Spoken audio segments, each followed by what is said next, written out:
This is DJI Phantom 4, and today I'll show how you can perform an automatic gimbal calibration on this drone. So if you would like to initialize the auto gimbal calibration procedure, you will need to first launch the DJI Go app and enter the camera feed.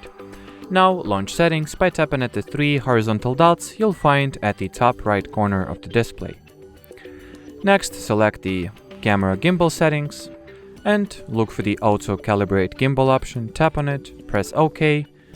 Before you press OK, make sure that your aircraft stands on a leveled and stable surface and, well, avoid touching it or just leave it be until the gimbal calibration is complete. So now all that is left to do is, well, to simply wait. So let's do exactly that.